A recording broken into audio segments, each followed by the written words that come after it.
No lights, no camera, सिर्फ action.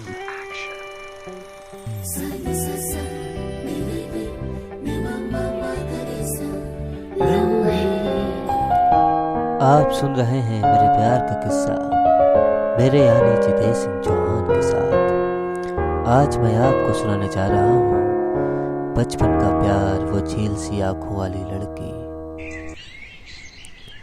घर के बाहर खेलते बच्चों को देखकर मुस्कुरा देता हूँ। कितना नादान, कितना शैतानी भरा, कितना खूबसूरत होता है ना ये बचपना। घर के बाहर की गलियों से शुरू हुआ क्रिकेट, पास के ग्राउंड के सामने बने हुए हल्के गुलाबी पुते हुए घर में आज बालकनी से झांकती हुई झील सी आंखों वाली लड़की पर ये दिल क्लीन बोल्ड हो गया। पहली ही नज़र में मेरी आंखों की गुस्ताखी को बेताब मेरा दिल बार बार गुस्ताखी पे गुस्ताखी किए जा रहा था। ओए भाई अंश, बैट तो दे, मुझको ओपनिंग जाना है। नहीं, मैं जाऊंगा। बैट लेकर ग्राउंड की पिच पर क्रिकेट खेलते खेलते कब वो बालकनी से गायब हो गई, मेरी आंखें उसे देख ही नहीं पाई।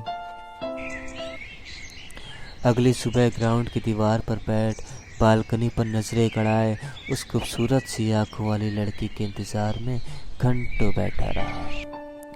7 रोज गुजर जाने के बाद गुलाबी पुते घर से नीली स्कूटी पर सवार, लाल रंग का सूट पहने मुस्कुराते हुई मेरे सामने से गुजर गई। मेरी आंखें टकटकी लगाए उसे देखे ही जा रही थी। सुबह की रोशनी के साथ चढ़ती हुई सूरज की चमक मेरे चेहरे पर इसकी लालिमा बटोरे हुए चढ़ती ही जा रही थी। और चढ़ती भी क्यों ना, कच्ची उम्र में ही सही, पर इश्क तो हो गया था। उसकी मुस्कुराहट मेरे होठों की मुस्कान बन गई थी। उसी दिन शाम को मम्मी के साथ पास की ही दुकान पर घर का सामान लेने के लिए पास वाली गली में पहुंचा ही था कि एक आंटी जी अपने घर के बाहर खड़े होकर मेरी अम्मा से मोहल्ले का हाल चाल लेने लगी। कितना बोरिंग होता है ना ये, जब मोहल्ले की आंटियां घंटों बतियाती रहती हैं। ये मन ही मन सोच रहा था कि नानी, हम ना घर जा रहे हैं। ओके गोलू बेटी, संभल कर जाना, बाय नानी। घंटों की बोरियत पल भर में इश्क का चादर लपेटे, लाल रंग पर वही सूट पहने, बादामी रंग के दुपट्टे में वही झील सी आंखों वाली लड़की मेरे सामने खड़ी। Excuse me, side please. Golu. पागल उसने कर दिया मुझे एक बार देखकर। मैं कुछ भी ना कर सका उसको लगातार देखकर। कुछ रोज यूं ही गुजर गए। कभी कभी वो मोहल्ले की गलियों में दिख जाया करती तो दिल मेरा जोर जोर से धड़कने लगता था। बचपन का प्यार पिताजी के ट्रांसफर ऑर्डर के साथ ही घर का सामान पैक करते करते दिल के कोने पर कैद हो गया।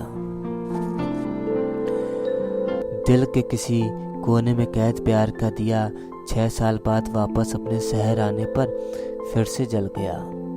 कुछ भी तो नहीं बदला था इन 6 सालों में। ग्राउंड की उसी दीवार पर बैठा था कि तभी नीली स्कूटी, वही मुस्कान, वही चेहरे की चमक, सब कुछ तो वैसा ही था जैसा 6 साल पहले छोड़कर चला गया था। बस इन 6 सालों में दिल के अरमान बढ़ गए थे। ये दिल उनसे मुलाकात कर अपनी बात कह देना चाहता था। बड़ी मशक्कतों के बाद, लाख कोशिशें करने पर मोहल्ले के ही एक भैया ने हमारी पहली मुलाकात करवाई। कन्नौज की सड़कों से होती हुई शहर आते आते मुलाकातों का सिलसिला इस कदर बढ़ गया था कि मुलाकातें रोज होने लगी। मेरे सपनों की शहजादी मेरे सामने हकीकत बनी। अपने दिल का ख्वाब उनके दिल पर उतारने को बेताब था ये दिल। बात सिर्फ इतनी सी थी कि वो मुझे अच्छी लगती है। बात इतनी बढ़ गई है कि उसके सिवा कोई अच्छा नहीं लगता, और अच्छा लगे भी तो कैसे।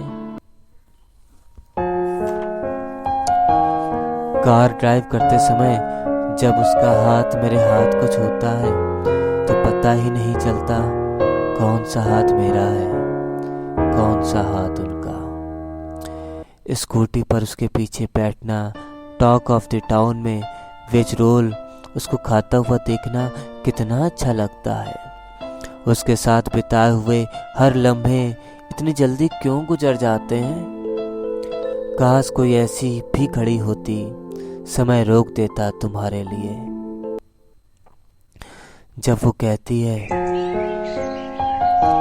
सोच कर रखना हमारी सल्तनत में कदम, हमारी मोहब्बत की कैद में जमानत नहीं होती।